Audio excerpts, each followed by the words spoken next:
Hello.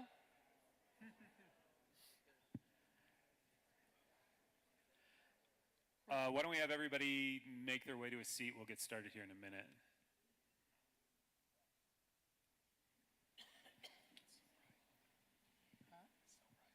I asked them to turn the lights so I could see. I got better readers. Okay.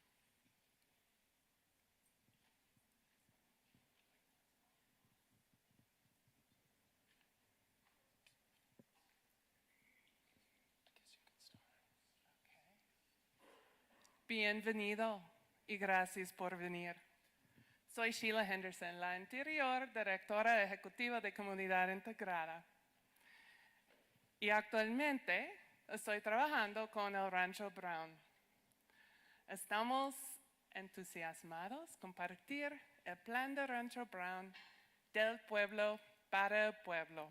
Si necesita interpretación, habla con Axel y Michelle detrás. Welcome, everyone. Thanks so much for coming. My name is Sheila Henderson. I'm the former Executive Director of Integrated Community and a board member of the Yampa Valley Housing Authority. Right now, I'm working with Jason and the Housing Authority on the Brown Ranch, mostly to work on the community engagement and the targeted outreach that we've done that we'll talk about here in a little while. Thanks. I'm Jason Peasley. I'm the director of the Housing Authority. We're very excited today to be here to show you the plans for Brown Ranch. It's been about a year-long process of listening to the community to produce this plan, and we really appreciate everybody's contributions, patience, and commitment to getting us to the place that we are today. So, on this on the agenda today, I want to talk about the state of our current housing crisis and how Brown Ranch is uniquely positioned to help us address that critical issue in our community. We'll share with you how the community input that we heard over the last year has impacted the design at Brown Ranch and how we intend to deliver 100% of Brown Ranch as affordable and attainable housing to our local workforce. We want to let you know how you can support Brown Ranch. And lastly, we know that you all will have some questions. So as we wrap up what is going to be about a 20-minute presentation, we will have folks walking up and down the aisles with a mic. You can ask the questions that are most pressing to you. We'll do that for about a half hour, and then we'll wrap up. So we have an affordable housing crisis. I think that's fairly well understood in this community. Regardless of how we got here, and there's many of reasons how we did, we're really at a crossroads in our community. And for us, housing is at the core of what the Housing Authority does, but it's really important to the character of our community. And so, as we know, this is a really desirable place to live. A lot of us live here because it's beautiful, because we have access to recreation, and it's a place we've called home for a long time. We have to share those housing resources with others in the world, quite honestly, visitors, second homeowners. And so what we have that we're experiencing right now is a supply-demand imbalance. We do not have enough supply of housing for our local workforce. And that is partly due to the fact that we haven't built enough housing supply over the last several years. But we're a community that likes to solve our own problems. And so coming out of our 2016 Community Housing Steering Committee process, we got to work building housing. We built the reserves, we built Alpenglow, we built the Sunlight property that's currently leasing up. We have our Anglers project under construction. We have another project at Mid-Valley. We've been delivering units time and time again. We've almost exhausted all of the existing residential properties in the city of Steamboat Springs. And so all of that, our commitment as a community to getting the job done, our track record of being able to create development, and the need for new land to build housing, those are major factors that ended up contributing to the Housing Authority being gifted Brown Ranch. And so we're very excited to have this opportunity to address the really serious housing issue.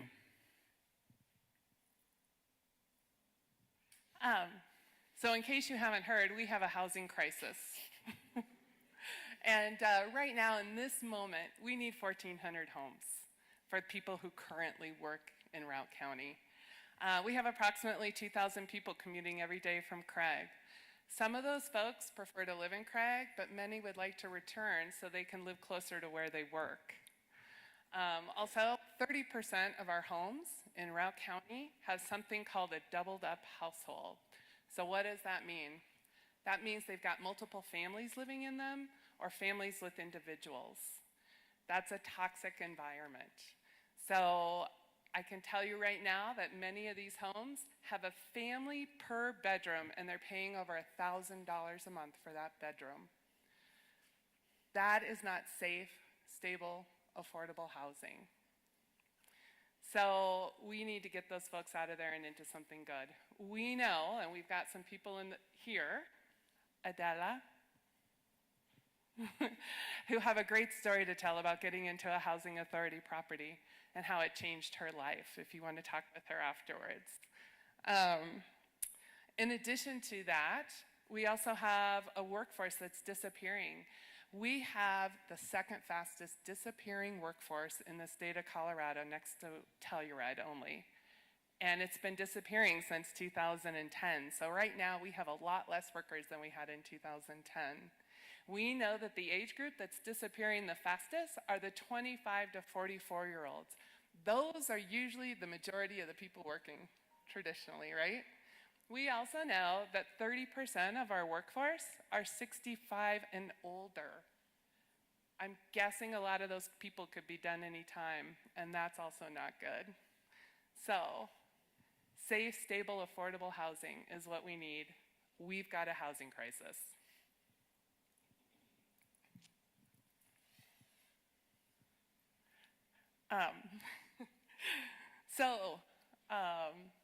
We knew from the beginning that in order for this to be successful, it had to be by the community.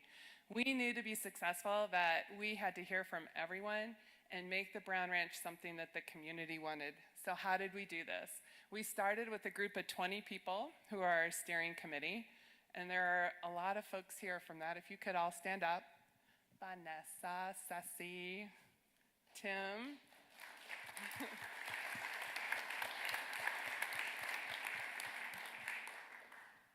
So these folks are a true snapshot of the community, and they represent a variety of skill sets, demographics, and more importantly, lived experience in this community. We have a number of them that are actually housing insecure at this moment. They are Andrew Beckler, Webster Jones, Vanessa Avitia, Lena Grant, Sarah Jones, Kristen Wilson, Tim Wolganut, Ed MacArthur, Cecilia Escobar, Erin Miller, Genevieve Kalmus, Annie Warhover, Patrick Phillips, Marcia Dagenbaugh, Tatum Heath, Roger Ashton, Patrick Stabe, Gates Gooding, Megan Moore Kemp, and Kimball Kringle. Over the past year, these folks have worked really hard, sometimes meeting at least once a week for an hour and a half or 2 hours. They created the vision and the guiding principles that will determine all the decision-making of the Brown Ranch. They also make the hard decisions, which we'll talk about later, some of those. They've led community meetings, given presentations. They created and led the focus teams, which occurred last winter over 3 months every single week. It was a lot of work. They've been interviewed by the media, and most importantly, they've made the Housing Authority very accountable, and they're constantly challenging us. So, thank you guys.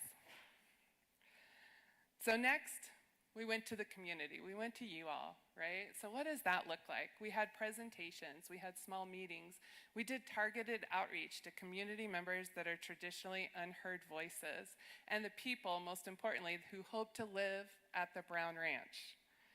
So we connected and spoke with over 3,300 people through more than 230 presentations or meetings.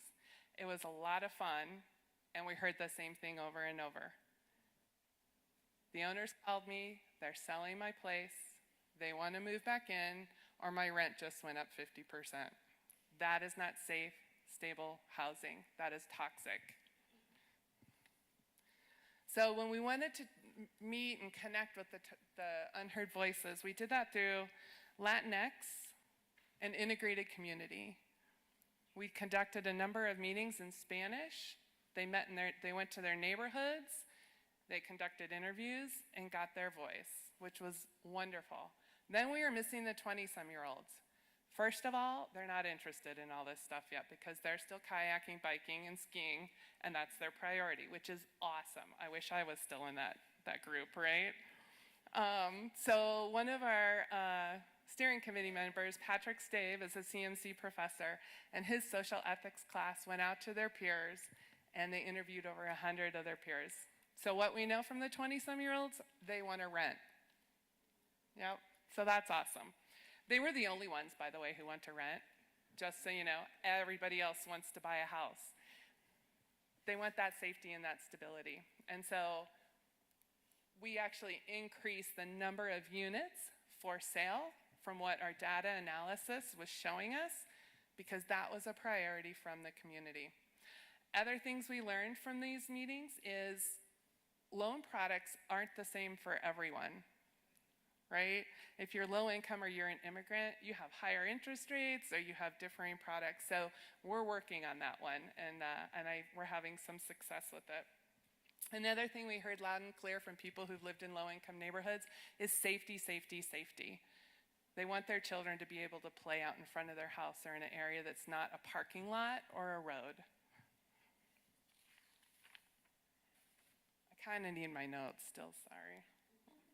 And I got better readers today. They're 2.5 instead of 2. It's very helpful. All the older people, yeah.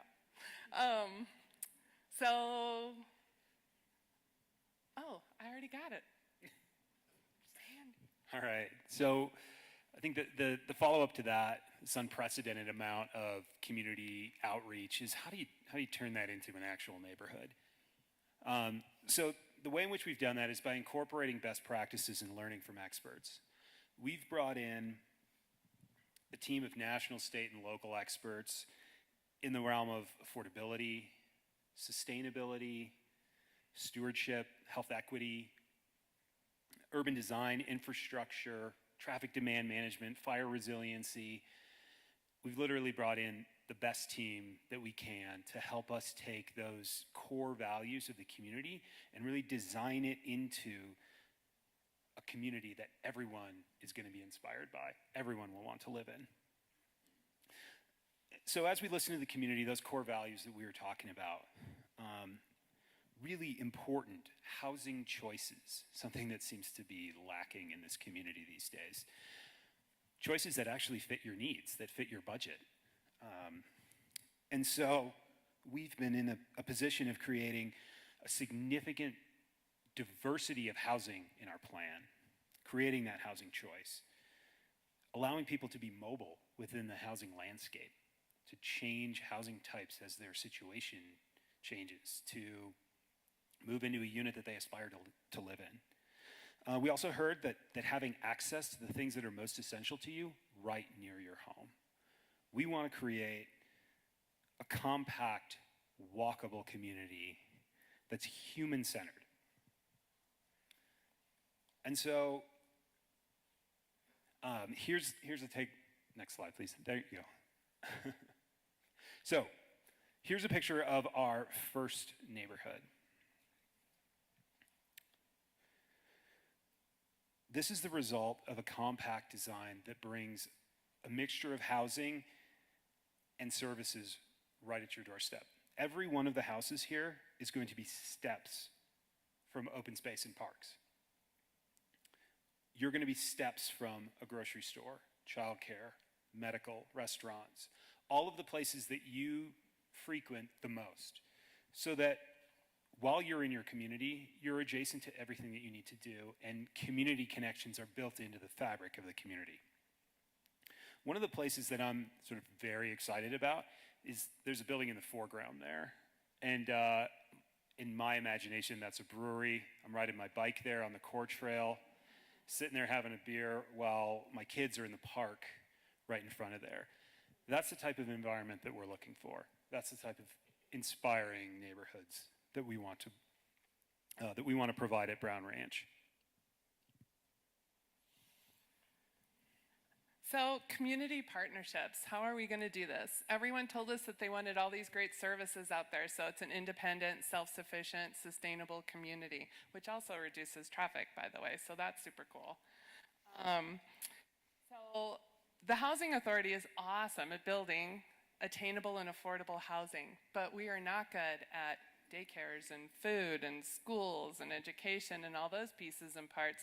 So we went back to the community and asked the local experts to submit plans and ideas for collaborations and partnerships that they would want to have with us. And so those things, and there's more than 20 right now that we're working with. And so those things include stuff like after-school programs, educational opportunities, social gathering places, indoor and outdoor recreation. I see some high fives out there, so I better not miss one of them, right? Indoor and outdoor recreation, nonprofits, and specialty services, along with a lot of others. Oh, and the one thing they all wrote also was staff housing. Every single application had staff housing, but we'll address that with our regular housing. We're just looking to these folks for partnerships with the services. So we are looking forward to working with all those folks, and if you've got a community partnership that you didn't get submitted and that you're excited about, please give us a call. We want to hear from you.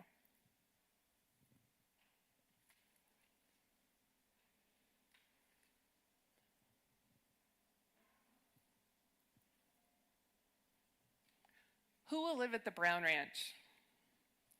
If you want to live at the Brown Ranch, please raise your hand. How many people here hope to live out there? Nice, a lot. So that was the hardest question that the steering committee had to address, and it took several meetings. A lot of discussion was had because it's really hard to say who are the residents of Routt County, who are the locals, who are the workers, what does that really look like, right? And so when we got down to it, the bottom line is this is a community for the workforce of Routt County, and jobs that can be filled from people from outside the county, they can't be included. We need to have teachers, we need to have nurses, we need to have law enforcement, firemen, service industry workers, people that have to work in the county. So the definition of workforce is you have to work for a business that is physically located in Routt County. And it doesn't have to be every adult in the household. It can be one. So if like you're a couple, it can be one person and the other person can be remote, right? For those of you that are thinking about retirement, if you have worked the last 5 years of your working life in Routt County for one of those businesses, you qualify. We want to create mobility, and so this is going to provide mobility for those of us who are older to like downsize, right? So that's a good thing. Remote workers, we love you guys too. You are super important to this community. It's true. You know, you're a part of it, you participate, you contribute. Unfortunately, we need to focus on the workforce for businesses that are here first. If for some reason we fill all the units with those folks, then we'll shift over to remote workers. All right, so the vision for Brown Ranch, and we have the steering committee to thank for this, begins with welcoming neighborhoods. And thank you, Vanessa, for that little tidbit. The welcoming part was the key to defining this, this vision. We want to provide a wide variety of housing. We want to deliver vibrant, resilient, and diverse neighborhoods. And again, it's a community designed by the community for the community. So what you're seeing behind me is the plan, the overall plan for the site that includes 2,300 units that will be built over the next 20 to 25 years. The reason why the plan calls for 2,300 units is that's the number of housing units that we need by 2040. So that includes the 1,400 units of folks that are already in town, have jobs, looking for housing, and the growth in jobs that we'll have over the next 20 years. So we're designing this specifically for the need, not growth for growth's sake, growth for our local workforce. The community at Brown Ranch will occur in basically 4 distinct neighborhoods, starting with Neighborhood A, which is right across the street from the Sleepy Bear neighborhood, right across Highway 40 from Sleepy Bear and the KOA, next to the currently developing Overlook neighborhood. There's 534 acres at Brown Ranch, which is a very large undertaking. Not all of that will be developed. Over 40% will be open space and parks. 114 of the acres are outside the urban growth boundary. We're not even planning for that right now. That's going to be set aside for future use 30, 40 years from now. Of the properties that are of the neighborhoods that are actually built, the remaining acreage will be a mix of housing types, walkable neighborhoods, great access to open space and trails, access to services. The road layout that you see there is a bit of a riff off of a grid network that you would see in Old Town or downtown, with every other north-south street as a greenway, not a road. So those folks will be walking out their front door, not into a street, not watch out for cars, kids, maybe watch out for the moose. It'll literally be a linear park in front of half of the neighborhood. And then each neighborhood itself will have a little bit of a community core where we can have some of those essential services, and a mobility hub where you can catch the bus, where you can connect to the core trail, and all of that. As we were going through and creating our principles for the development of Brown Ranch, the first and foremost objective for us is affordable and attainable. Above all else, this is the goal of Brown Ranch, is to develop supply for our local workforce that's affordable and attainable. If we can't hit that mark, we're not going to be building. Quite honestly, if we're not serving our local workforce with affordable housing, there's no reason for us to be doing work. So we're very committed to that goal. And as I mentioned at the beginning, 100% of this will be affordable to our local workforce. And that's our entire workforce. And we'll get to exactly what that means here in a little bit. One of the areas that we as a community sort of exclusively control is how compact we develop. And so to get to affordability, to get to those connections to services and open space, to preserve 40% of the land as open space, we wanted to have a compact development plan. And what that ends up doing is creating efficiencies so that we can be incredibly thoughtful with the investments that we're making in infrastructure, with every lane mile of road, with every lane or every sewer interceptor that we put in, or every water line. All of that is going in to a fairly compact community that's going to help us be efficient as we develop and help derive affordability. We also have a plan that, because of the grid network and because of our designs, it's going to be really flexible. The course of this build out over 20 to 25 years, there's a lot of unknowns. There's going to be a lot of changing dynamics related to the housing market, to demand, to who's living here, what their preferences are. We want to be able to respond to that. As we develop one block at a time, we want to take those lessons and implement them into the next development. Our second principle is sustainability. And really for us, that's talking about being in harmony with the natural environment and creating healthy spaces. It's more than just energy efficiency and saving costs. We want to have access to parks. Like we mentioned, you walk out your front door to a park, not a street. We want to align our plan with the Routt County Climate Action Plan. Our goal is to reduce water consumption well below the average home in Steamboat. We want to reduce energy consumption well below the average home in Routt County. We want to reduce traffic demand. Part of having all of those services immediately adjacent to your house, the grocery store on the west side of town, is going to save traffic on Highway 40. And we all can complain about traffic on Highway 40. And so this is all intended to be built with sustainability in mind. So from the preservation of open space to the restoration of Slate Creek and honoring that natural environment, building local trails like the West Side Core Trail,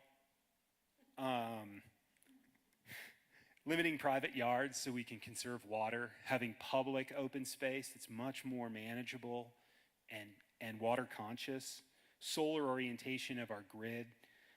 It's all designed to help reduce costs, be more environmentally friendly, and create a healthier environment. Our third principle is connected and healthy. And for us, every neighborhood is going to have opportunities for community connections. That's really what this is all about. We want this to feel like a community where you're hanging out with your neighbors and everyone's banded together and knows what's going on. So by using those greenways that we talked about, and the trails, open space, and plazas and parks, we're bringing together people, creating places for them to connect. With the different types of housing that we're talking about single-family homes, we're talking about townhomes and row homes and cottage homes and apartment complexes, large and small, and condo complexes. All of that is going to be integrated out throughout the neighborhoods. So everyone is there together. And for us, that's really important because it maintains that real town vibe that makes Steamboat so special. And last, those key services and access to the outdoors, making it a healthy place to live. In addition, when we're talking about connections, we're also talking about, this isn't an island out there on the west side of town. We're connected to the rest of the community. Again, the West Side Core Trail extension will run through Brown Ranch all the way to the west side to the Sleeping Giant School and beyond. From the site, there's beautiful views of the ski area in Emerald. You are not far from town when you're at that site. There'll be transit hubs and an extension of the city's bus system. And the design will look familiar. It will feel familiar. You've seen this in Old Town with the great street network that we have in Old Town, front porches, alley-loaded garages. It's truly a neighborhood designed by the community for the community. And our last principle is this community-driven process. And one of the real key factors in that is honesty. And so I want to take a minute just to be really honest that we've experienced a lot of growth in Steamboat Springs and Routt County over the last several decades. And that growth has not benefited everyone equally. We have left a significant number of our community members behind. And through our public outreach, we heard from a lot of those folks. And they desperately need housing right now. When we look at this, we're going to be talking about health equity. And at the center of health equity is making sure that everyone has a safe, stable place to live and access to a healthy life. We don't want to leave any members of our community behind ever again. And that's our goal at Brown Ranch. Health equity means everybody has a fair and just opportunity to be healthy. Okay, what does that really look like? Access and removal of barriers. Removal of barriers like discrimination and poverty, because everyone should have access to safe, stable, affordable housing. Access to a bus stop.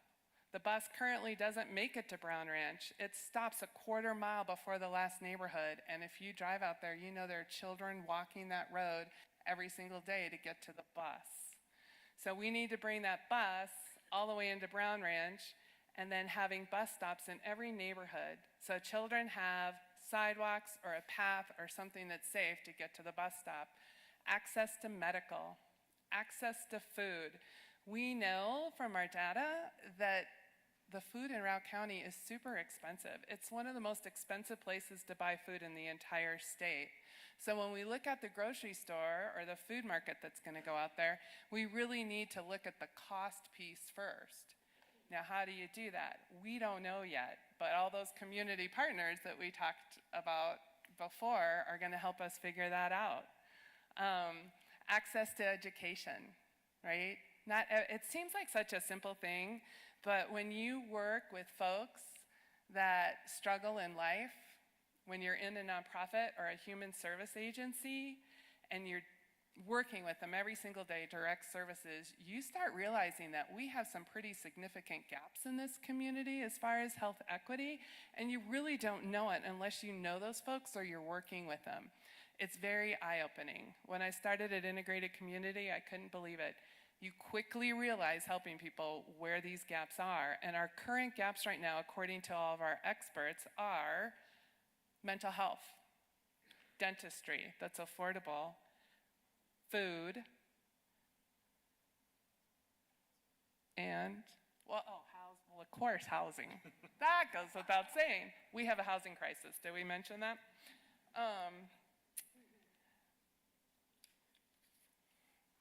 So we put together a health equity group. And there are some people here right now that were in that group. So we went to the local experts. It was another one of our focus teams, but instead of asking the community to come, we had medical experts there, public health, nonprofits, and different community organizations and some data folks that helped us really look at this. So first we listened to all those lived experiences from the folks that do direct services and work with this community every single day. And our data folks said the same thing that we all knew from just working at ground level. We know what we need in this community, and that's the whole point of this entire process that we've been going through. We know our community and we know what we need, and then the data backs it up. It's a wonderful thing. So these folks put together a health equity action plan, which will be coming out with the community development plan, and it will show different items that we need to make sure that go into the Brown Ranch. There's a couple different ways this happens. First, it's the physical piece, so that's the design. For example, we've picked 3 school locations to make sure that when you look at it through a health equity lens, every neighborhood and every project or program that has housing will have equal safe access to that school. We're not sure which it'll be yet, but that's how we've determined where those go. Paths, roads, sidewalks, where are the fire stations gonna go? Where do the daycares go, right? So every decision we've made has been looked at through a health equity lens. And then how do we track that? How do we know that we were successful? Well, that's pretty complicated, but we're really lucky because we have some excellent folks working on it. We'll be tracking things like doubled up households. Did we provide some relief? Are people that are moving to the Brown Ranch coming from some of those homes? Number of residents who are cost burdened. We have that data right now, and so those of you that love to dive into that, just let us know. We have a lot of folks who are cost burdened. That means they're spending more than 30% of their income on their housing. There are many people spending more than 50% of their income on their housing. The share of affordable homes goes to supply, right? The share of affordable homes compared to our median income. More people reporting good health. The number that are transitioning into safe homes, and is our working population, that 25 to 45-year-old group, is that group increasing?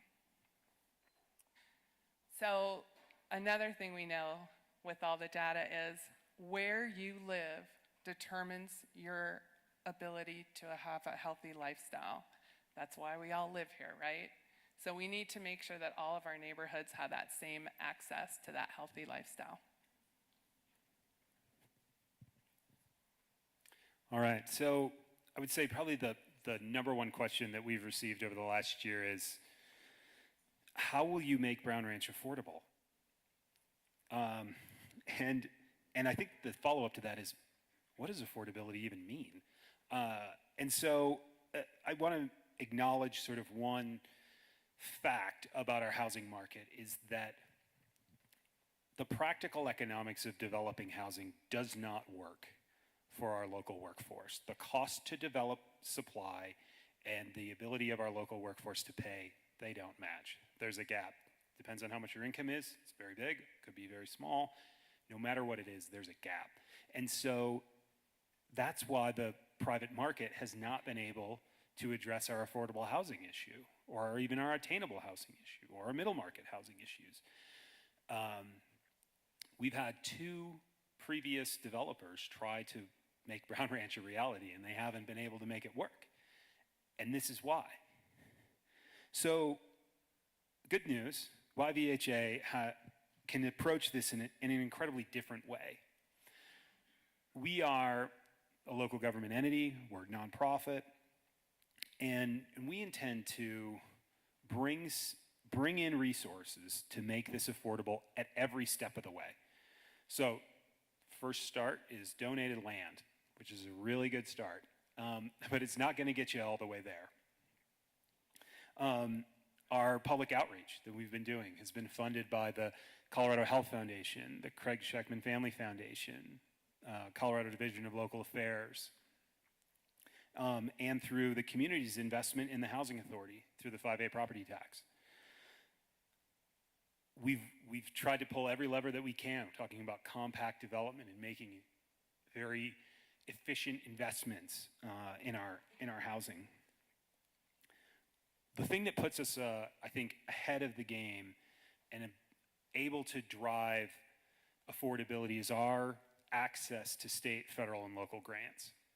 There is a significant amount of state and federal funding dedicated to affordable housing, and we are in the best position of any community in Colorado to go out there and get that money. And that money can help us subsidize the infrastructure, the planning and design, and really derive affordability. That's money that can go in that does not get passed on to the end user, and it's money we don't have to raise locally. So that is a huge key to the success at Brown Ranch, is our ability to go out and get grants. We also have access to vertical development programs like the low-income housing tax credit program that you guys have seen us utilize to build the reserves, Alpenglow, and now Anglers. Those are subsidies that come from the federal government that allow us to create very low-income housing and serve some of that need at the lowest levels of income in our community. We also have housing support services that help remove barriers to the access of housing, down payment assistance. So at every level of the development, from the raw land to the final home and the final mortgage, we have the ability to bring efficiencies and subsidies to the table that will derive affordability for everyone who makes a local wage here. Lastly, the question about affordability and what does that mean? If you ask any individual, they're going to have a different answer about that. It depends on your income, depends on your circumstances, your household size, what your goals are. The government says that it's 30% of your income on housing, and that's a good mark to work towards. Our goal is that through the work at Brown Ranch, we will be developing such a diversity of supply at a diversity of incomes that everyone who works in Routt County will find a home there that fits their definition of affordable. So the next question is, really? Is it really going to be affordable?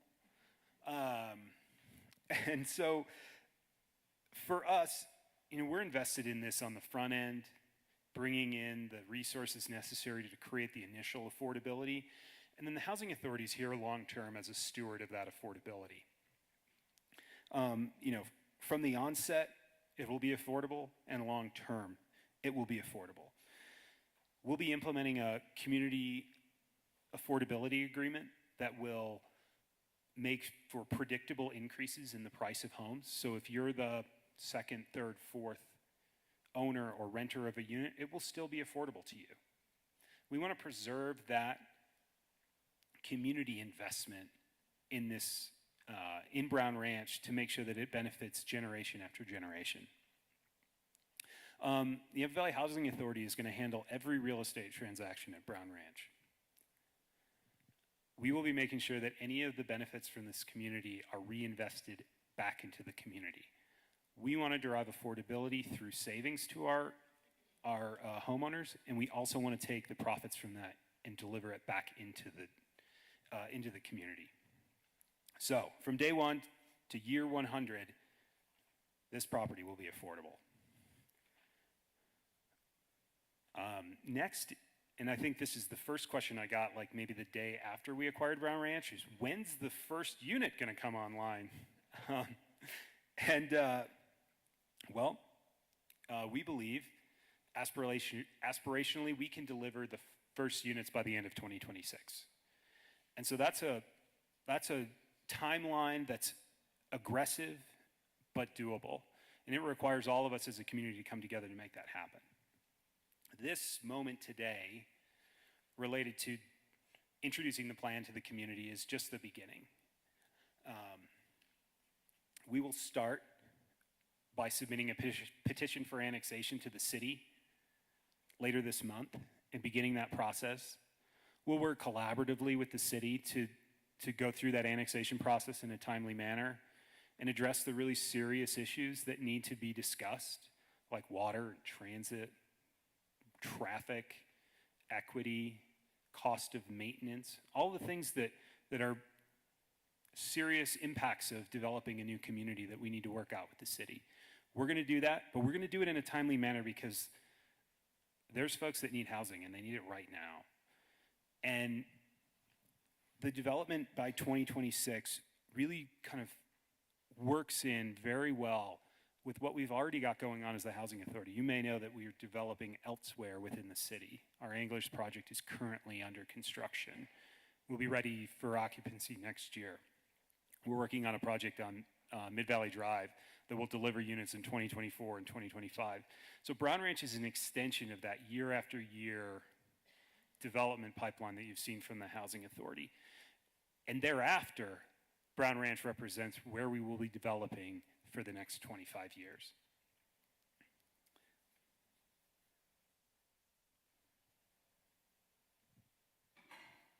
So how can you help support the Brown Ranch? We have an amazing board of 14 volunteers that have been working really hard, especially the last year. Actually, they're now down to 12 because we had one board member leave a few months ago because their housing disappeared, and the second one left because they couldn't afford housing. So we will have 3 positions open at the beginning of next year, and we encourage anybody who's interested to apply. It's a process through the city and county, and you can go to the city website and find out how to do that. So these folks, they're accountable for everything that happens within the Housing Authority, their fiduciary responsibilities, and they just make sure that everything's rolling well. So if you want that kind of power, please apply. Storyboards. We've got a storyboard back here. Lived experiences are super powerful, and those of us working on Brown Ranch listen to them almost every day as we run into people in the community. And so we've had some of those folks share them back there, and then we've got cards, and you can fill out your story. We'd love to hear from you, what you're dealing with, and then we'll be sharing those out publicly unless you want to be anonymous later on. It's super impactful to the people that are making decisions to have that connection to what's going on at ground level, right? We also have comment cards and questions. We would love to have you guys answer the 3 questions that are on those cards. We're still a few weeks out or a month out from having the final community development plan, so there's still time to have a voice in what that really looks like. Or you can become a community partner, like we talked about before. Please join one of our community partnerships or bring us a great idea that you have.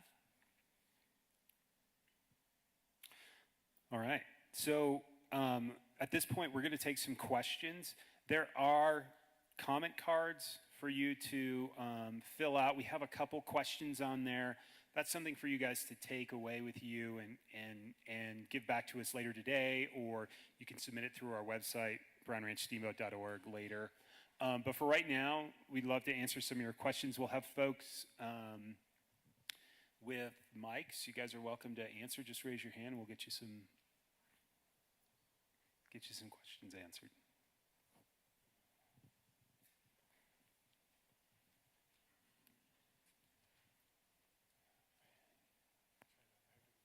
Hello. Thank you. Hi, Jason.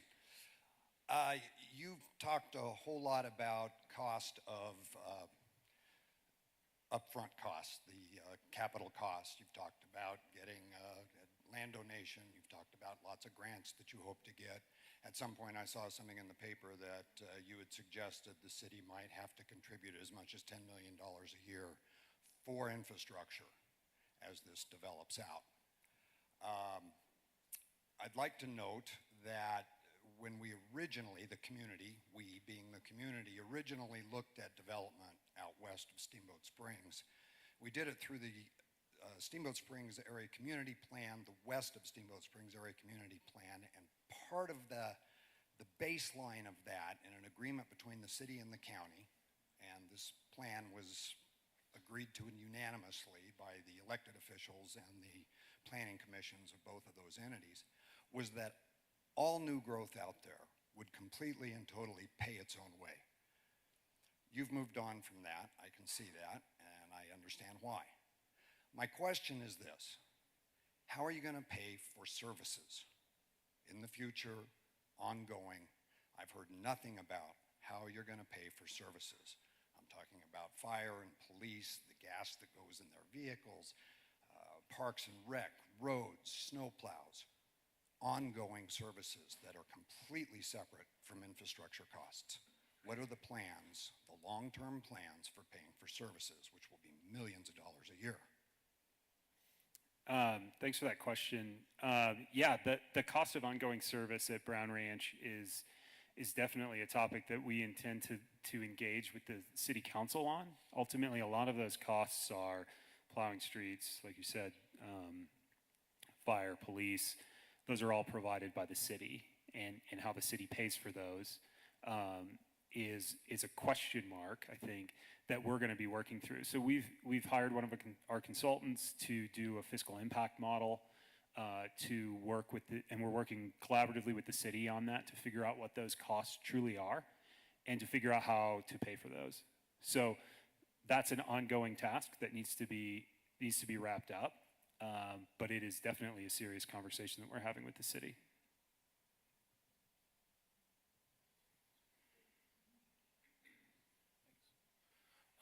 What's the status of talks with the school district? Because they've talked about needing employee housing, talked about a land exchange with the housing authority. Have they identified some their parcels that they'd be willing to donate to the housing authority so they could be these educational opportunities, Brown Ranch, maybe a school out there? Yeah, so the question about collaboration with the school, we've had some initial conversations with the schools about school siting and about planning for their adjacent site. So the far west side, southwest side of the site is actually 27 acres owned by the school district that were added into our planning area as we worked on this. We have not formalized any agreements with the school district on developing teacher housing or developing on their site. We simply began those conversations and wanted it to be known that we're there as a collaborator, as a resource, so that we can. I think our first goal is first and foremost to integrate a school into the neighborhood so that we can create that equity and walkability that we're looking for, and also to help the school district with what are their challenges. There's a lot of capacity within the school system right now because of the new Sleeping Giant school, so that the need for a new school isn't imminent, and so we have some time to work collaboratively with them on that. But as far as developing any housing on school properties, we haven't had any agreements with them on that.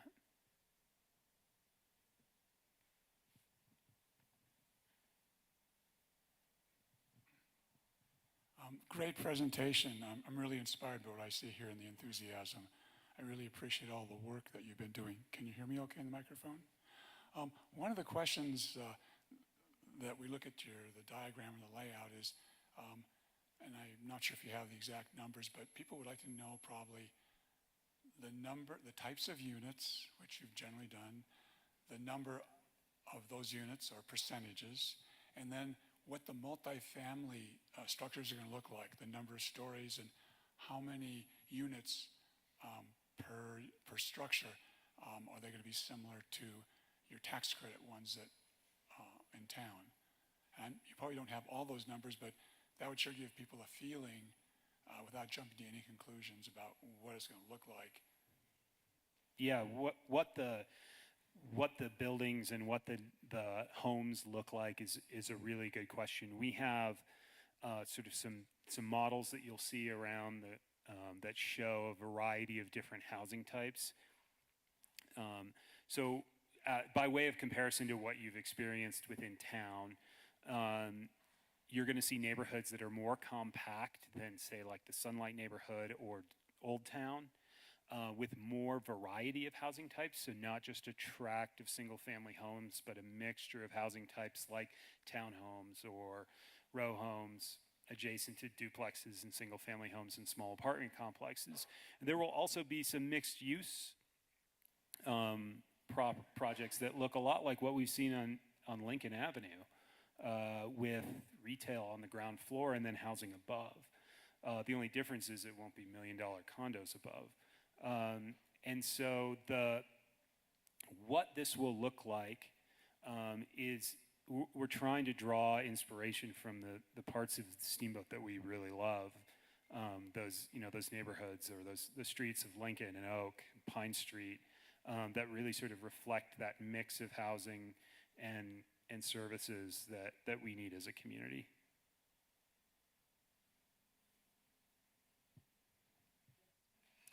Good afternoon. Can you hear me? I can't hear myself.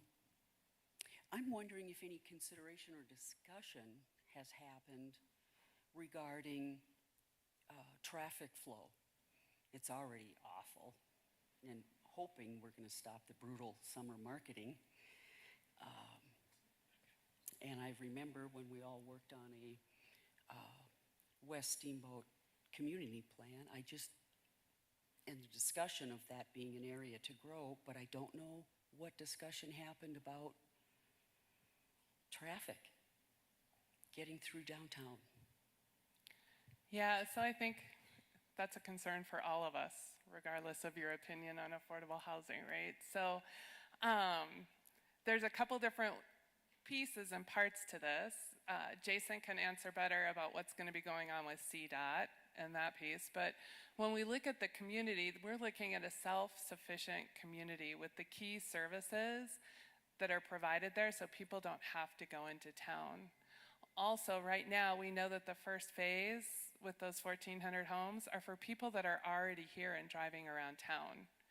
So that first phase shouldn't affect the traffic much. That's the folks from Craig and the folks in the doubled-up households. So those key services go back once again to access to medical, food, daycare, schools, some commercial spaces, Jason's brewery so he can hang out with his kiddos and those pieces. Yeah, and I'll jump in there on that, is that, we know, and I think it's been known for a long time, that the west side of town and Highway 40 is in need of expansion. There's plans from the Department of Transportation for those, and the question becomes funding. How do we fund that?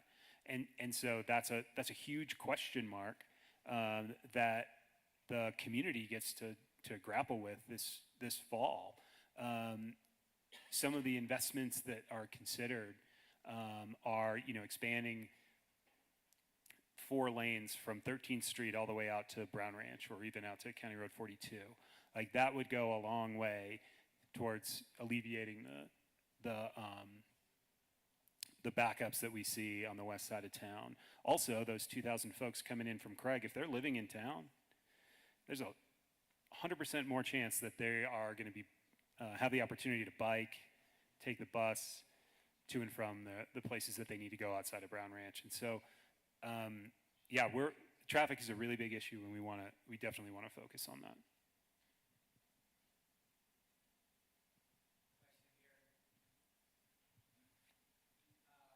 How have you determined that we have adequate and reliable water resources for this new development?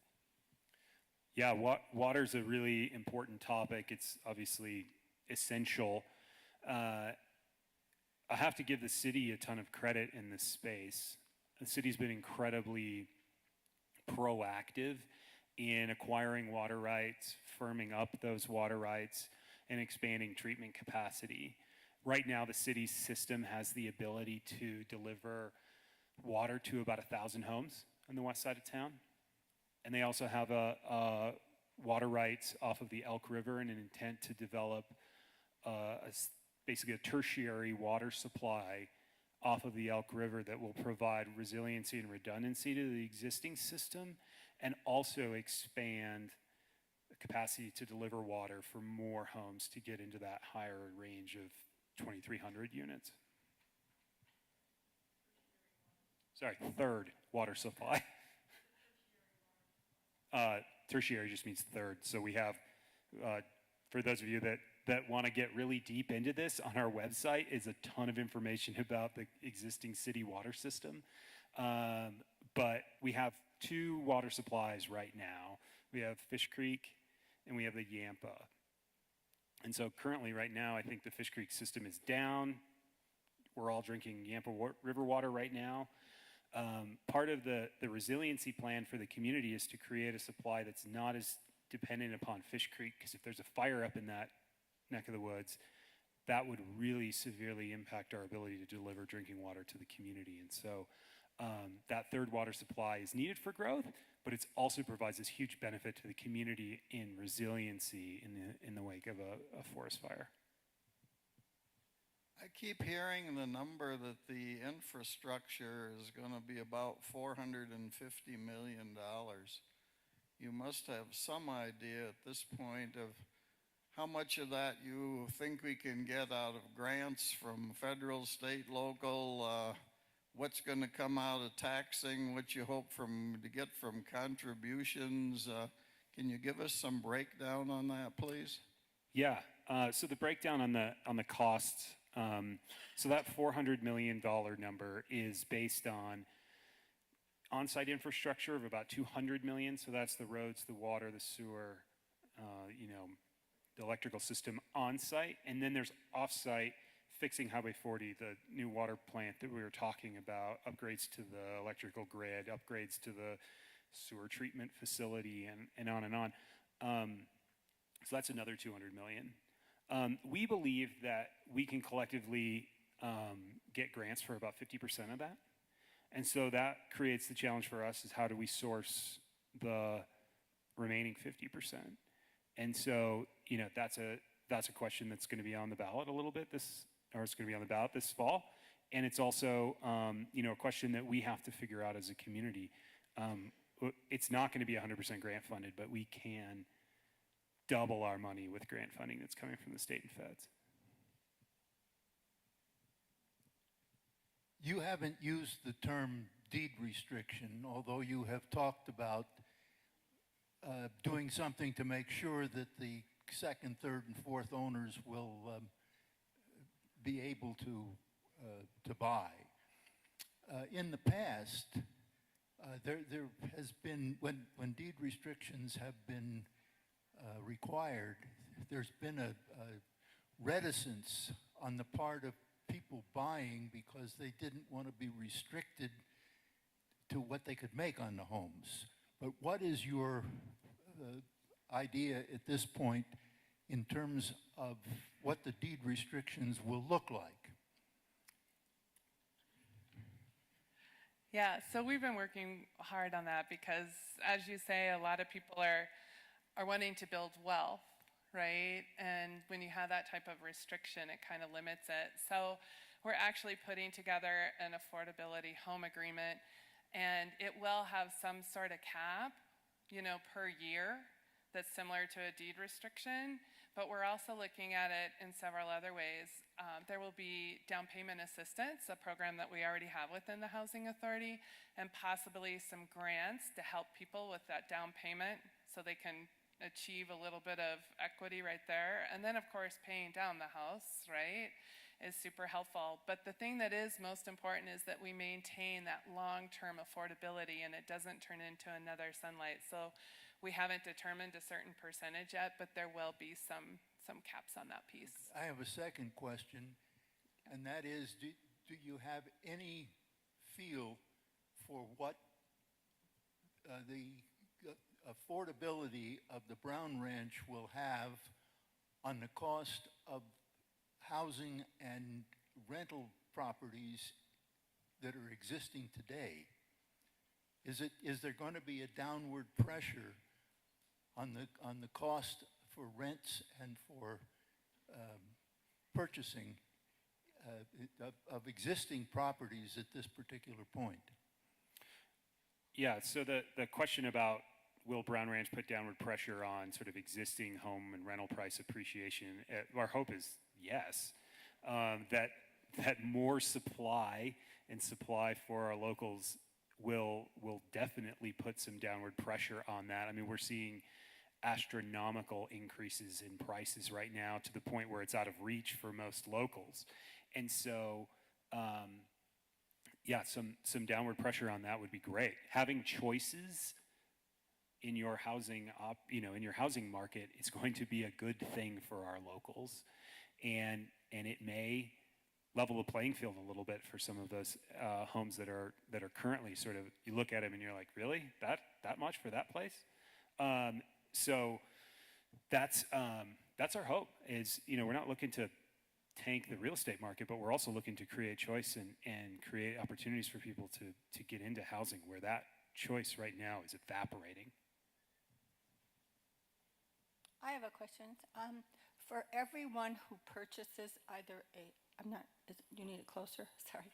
For everyone who purchased either an individual home, a condominium, a townhome, will all of those people have to be, will you set up a system for HOA dues? How are you going to handle that? Yeah, so there will be some type of overall Brown Ranch Homeowners Association, and I think that's going to be what the scope of all of that is. We're not entirely sure. It's going to depend on the services that will be provided by the city as far as plowing and taking care of parks and things like that, and what other service partnerships we can create. Our goal, obviously, homeowners association dues can be very expensive and can erode your ability to afford a home. So, we're not intending to be creating a lot of amenities like hot tubs and things like that cost a lot of money. Our goal is to have the types of amenities that we as locals really, really value, like trails and open space, which, we will be working to take care of. And so, yeah, those dues, there will be some amount of dues. We're not entirely sure what those will look like. Jason, I'm not going to let you off the hook on deed restriction one more time. So you said affordability for the future, and then you also said ownership, but then you said reinvesting the profitability back into the development. That didn't sound like ownership. That sounded like rental. Yes. So which is it? Yeah, thanks. So, well, it's both. So there will be rental product and there will be for sale product. A healthy mix of both. We're not entirely sure. Probably 60% in the realm of home ownership, 40% rentals, and so yeah, there will be revenue that comes in from the sale of those homes. There'll be revenue that comes in from the leasing of those homes, and we want to reinvest that into the neighborhood. As it relates to the affordability, the community affordability agreement, it will function very much like a deed restriction. It would probably actually be a deed restriction from a legal standpoint. The goal for us is that the deed restrictions that we've had in this community in the past have been, you set it and you don't think about it, and there's no support around them, and there's no changing to current circumstances. And so we've learned a lot over this process about best practices related to maintaining affordability and how we can create that predictable price appreciation so that you maintain affordability, but you don't have sort of the downside of de-incentivizing people improving their homes, or really hamstringing people and not being able to move from one set of housing to the next. So that's been a really big learning curve for us here, and I think it's something that was long overdue for our community to learn how to do that right. Jason, I'll try to not be too controversial here, but I haven't heard the word short-term rental yet, and I'm very surprised that we made it this far without that word coming in, or those words coming in.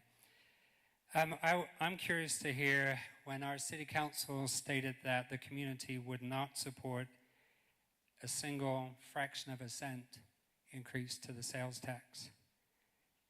If the community rejects 2A because it affects over 50% of our economy that is tied to tourism, how much are you counting on that money, and what happens if you don't get it? Thanks for the question, Robin. So how we're going to pay for this is an ongoing conversation.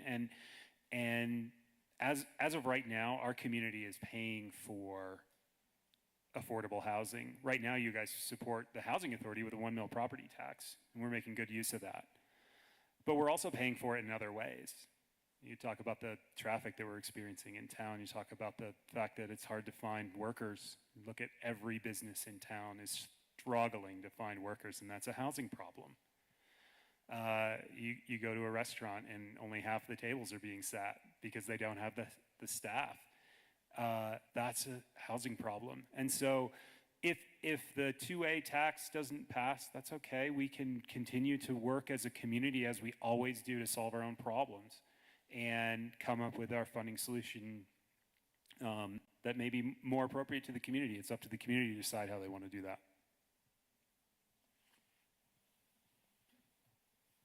Hi, Jason. I appreciate your working on sustainability in that area. I don't know if it was a rumor or whatever I'd heard was that it was only going to be solar activated in that area, that there's not going to be any natural gas. Is that correct? And if it is, how do we go about supplying that amount of solar and electricity to 4,000 members without taking up acres and acres for the solar panels and the cost of putting that together? Yeah, so that's been a big conversation also, obviously. And so what we decided is we had to hire some energy consultants to do an analysis for us. So right now we have Page Consulting, and they're looking at all the different aspects and what the upfront costs are versus the long-term costs, and they'll be making some recommendations. So other options that are on the table are like ground source heat pumping and things of that nature. So we don't have a firm answer on that. We should have that by the end of the year or the first of next year.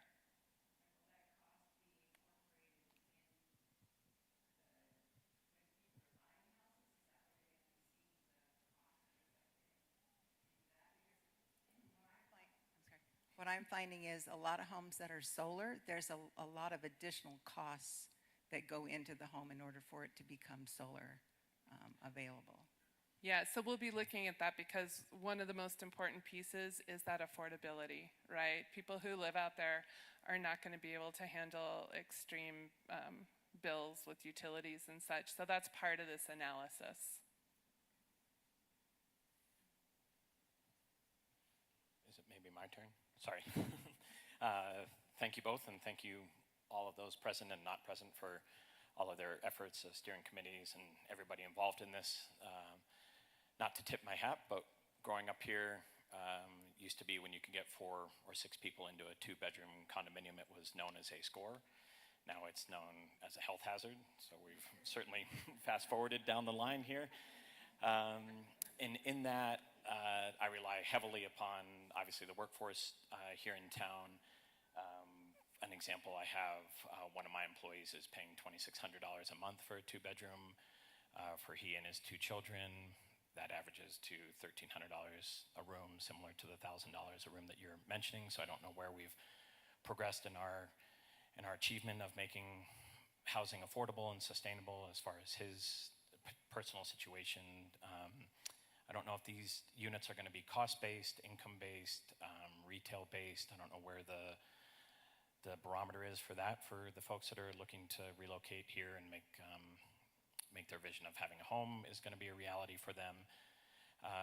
Fast forwarding, communal-wise, is there an option that there might be a resource or a liaison for the employing markets who are using that support, that work support out at that ranch, to have a central office where we could post jobs? We can use that resource to go back and forth between the community members that are out there supporting the work environment, to have the workforce being able to attract them directly as versus using the paper or Facebook or things like that to gain employment from these folks. Also, your dream of having a brewery out there, are those units going to be kept within the housing authority and recirculate that revenue and that income and that opportunity for people to work and to continue that flow of opportunity and revenue to keep it sustainable when you want to keep using those terms as far as that environment out there? Yeah, the flow of beer and then money. Yeah. A lot from that, but I think, our goal is to be building this huge housing supply for the workforce so that any business out there will have access to employees that have safe and stable housing, and will be, you're a better employee when you're doing a better, when your home life is stable, when you're living in a healthy environment.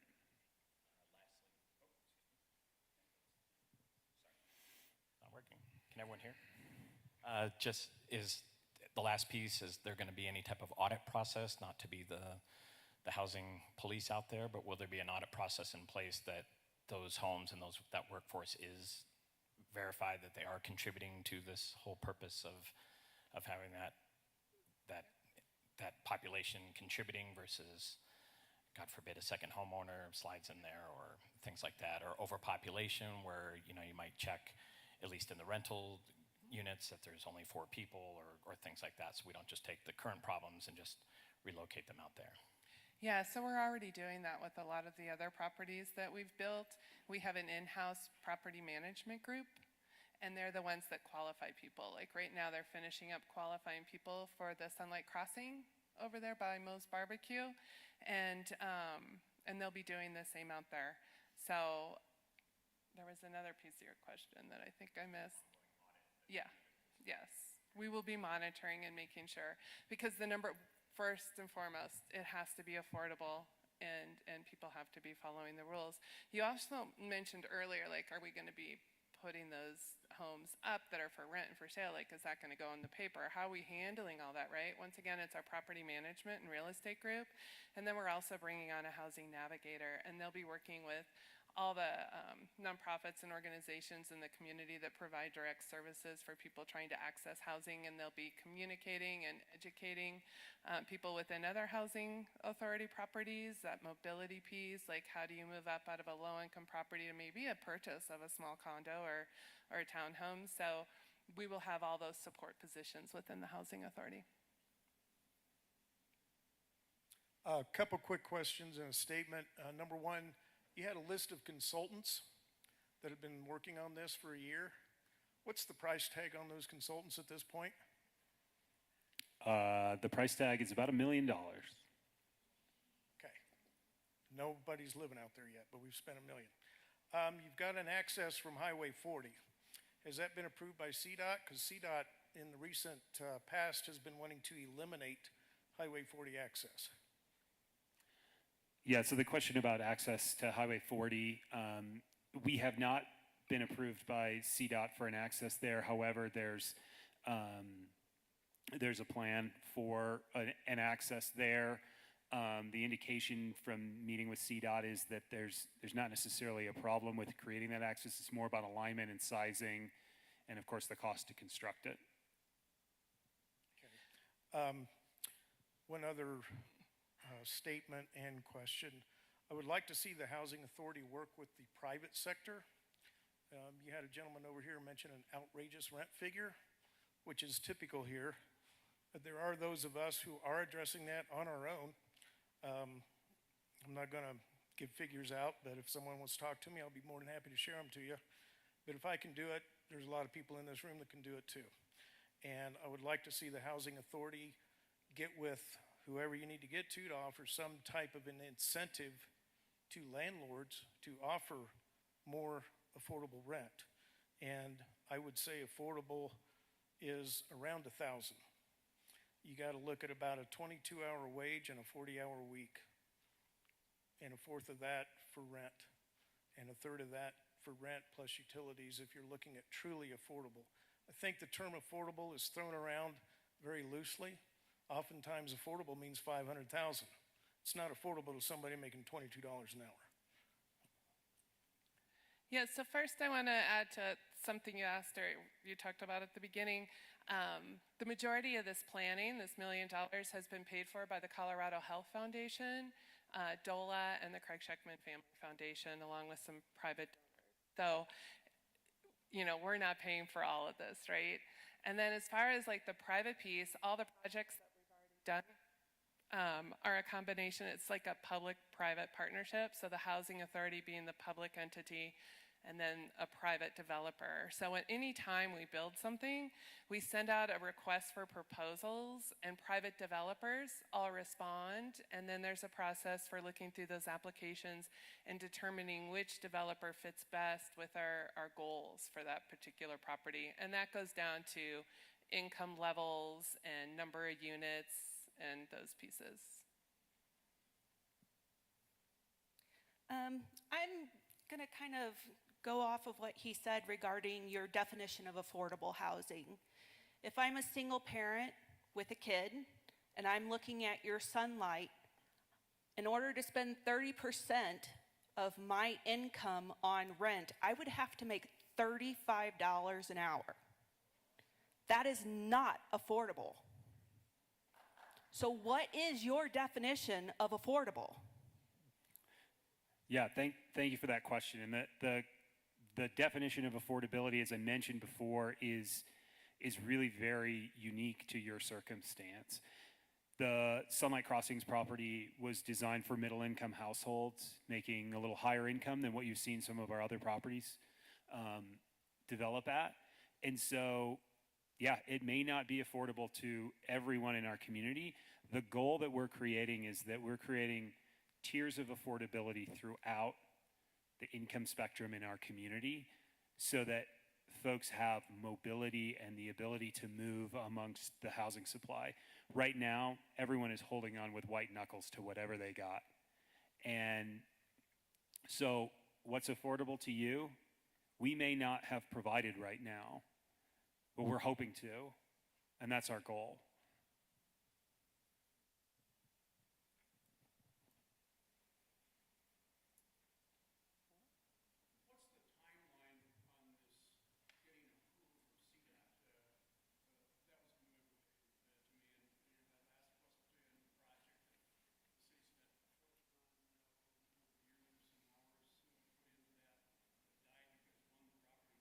Purchased, as I understand, and second, the easement to that property was never approved as far as CDOT access to 40. And it seems that you need to, one, you've got the property purchased right now, which is certainly a big step forward. But, you know, to go forward with this thing and not have it already approved for CDOT access to 40 just seems like you're hanging yourself out there for something that might not happen, and then you've got a real problem. Yeah, the connection to Highway 40 is not really a question of if it can happen. We have a right to access Highway 40, and we will work over the next year to do the design and approvals of that with CDOT. So our civil engineers will work with CDOT on that. We also have multiple other connections to the community. So there's 3 connections through the Sunlight subdivision to the Brown Ranch.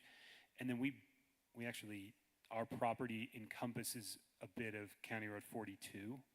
And so there'll be connections on the west side of the property as well. So this isn't just one particular connection to Highway 40 and that's it. This is an entirely connected neighborhood. So whereas that's an important part, it's not really in question, and it's also going to be part of the first neighborhood as it's developed. I'd like to go back to deed restrictions just one more time. Many of the people who are getting into these projects to buy and purchase or rent do not have many assets, don't have a hard time with down payment assistance or putting the down payment for the rent deposit.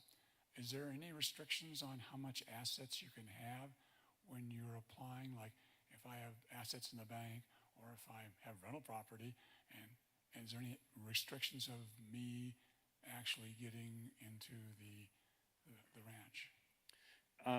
we haven't worked out exactly those details. Many of the deed restrictions that exist in this community do have asset caps, and it is a tool that can be used with deed restrictions to limit the population that you're trying to serve, to make sure that, like, say, trust funders aren't buying the deed restricted properties. Quite honestly, our first and foremost challenge was to define workforce, and that was a pretty big lift. And so the ongoing conversations about, is it, you know, what's the income cap, what's the asset cap, I think is going to be project specific, because different projects are going to target different populations. And so we may implement those tools in certain circumstances where it makes sense, and in other cases it may not.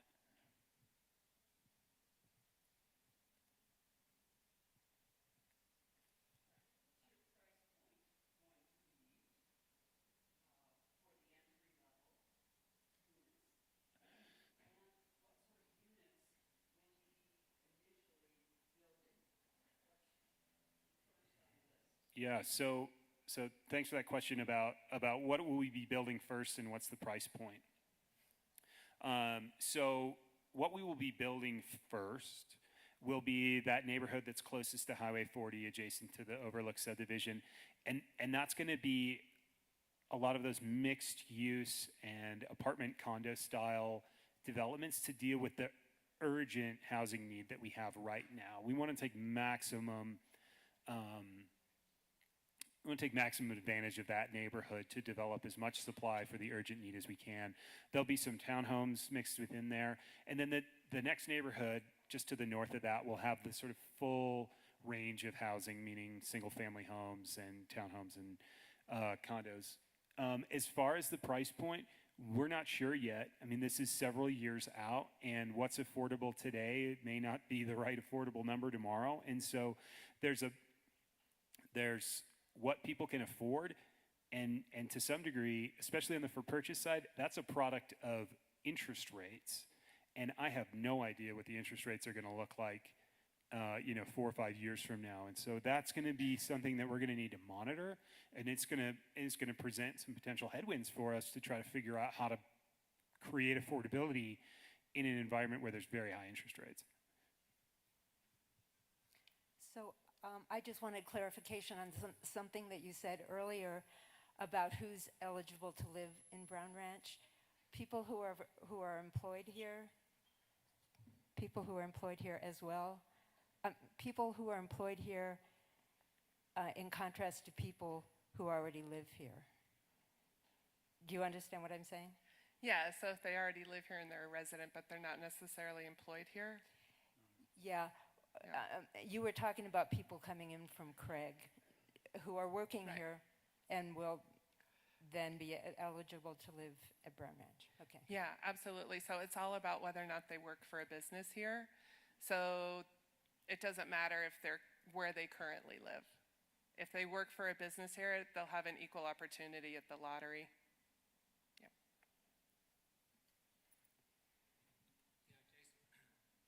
Hello. So I have another question. It's a very big vision, the amount of construction that you project over the next 20, 25 years. How many construction workers do you expect will be required to build out the vision that you have? And where will those people live over the next 20 to 25 years? And can you explain how that will not put additional pressure on the existing housing supply? Because every contractor I've spoken to over the last year is booked out for the next 2 years. So I don't imagine they're coming from this community. Yeah, so the question about labor force is a really big one. So we're right now developing relationships with CNCC, CMC, and the schools to create workforce development programs so that we can be creating new contractors. I think that's one of the biggest issues that we have in the construction trades is a lack of skilled trades. And so we're working on the sort of workforce pipeline side of it. Ideally, the folks that are building this are folks that live here. And so there is a bit of a chicken and the egg. Where are they going to live? That's a fine question and an answer that I don't necessarily have. Our goal is that we can train up our existing people, the folks that live in our community, some that may be transitioning from other businesses or other industries to be working on construction trades. And we will have to bring in some outside contractors. We've had to do that on just about every one of our developments that we've built in town to date. It's true. We don't have a ton of laborers and contractors just sitting on the sidelines waiting for a housing authority project to come on board. So, it's going to be a combination of local and out of town contractors. Our goal, though, through that workforce development is to make sure that the vast majority of those jobs are local. The neighborhood that you're putting together, you want businesses and services there to service the neighborhood. How is the decision going to be made for those businesses to come in? Which businesses, which grocery store is going to get to go in, or which brewery? Is there going to be some kind of lottery or application for that, or? We aren't there yet, is the right answer. What we do know is folks want a grocery store, right? So what does that look like? And when you bring that cost piece like that we talked about into it, I don't think we'll be going with a traditional corporation, but that's yet to be determined by the food group. It's probably going to be something that's more like a co-op. We're looking at models in different areas and trying to figure out just what really fits within that. Not exactly related directly to the Brown Ranch, but you talked we have 1,400, we need 1,400 units now. The Brown Ranch isn't going to be ready to be lived in for at least 4 years. So what are we doing about those people who need the housing right now? So that goes to our other projects. I think Jason mentioned before, we've got the Anglers Drive project going in, and we'll be leasing that up sometime next year, or the end of the year. And then there's the Mid-Valley project. So it's super hard to hit that number really quickly, right? But there are projects that are ongoing. Yeah, and that's going to be between those two projects will be over 300 units delivered over the next 3 years. And there are some that are going to be for sale. Could you explain a little more about your tertiary water supply and how that relates to the Elk River? Yeah, so the city has a water right. So the question's about Elk River water supply. So the city has a water right to draw water for municipal purposes off the Elk River. So that would require basically creating a diversion off of the Elk River, drawing water to a water treatment plant, and then distributing it amongst the west side of town and integrating that into the existing system. So the city has the water right. They've worked on storage at Steamboat Lake to firm up that water right so that in times when the water levels are low, they can release more water and make sure that the river isn't running dry. And then you draw that water, you treat it, send it to the community members for drinking. And that's one of the reasons why we're spending a lot of time focused on water efficiency. We want to make sure that those investments that we make in water go a long way, because water is incredibly precious. We really don't want to be drawing water, treating it, and then throwing it all over grass. And that ends up being one of the major water consumptive uses that we have from our domestic supply. In the summer, our usage goes up insane amounts just so we can throw it on grass. And so part of our plan is to be much more mindful about irrigated turf area, much more native seeding, much more water smart installation of landscaping and amenities around the community. What are the lease rates for the 3 projects you're talking about that are current? Anglers, Mid-Valley, and Sunlight. So when you ask for lease rates, it's I can tell you kind of the target audience. I don't know the exact lease rates for those, but the 75 units at the Anglers property are targeted at households at 30 to 80% of the median income, which probably means nothing to anyone here, but it's, we're talking about households making $40, $50, $60,000 a year. And then at Mid-Valley, we're looking at a little higher income levels there, so like the 80, 100, 120 $1,000 income for households there.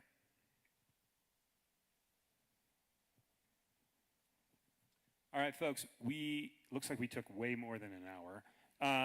So thank you for sticking around. We really appreciate it. We'll be doing this again at 6 if you guys want to have another go at it.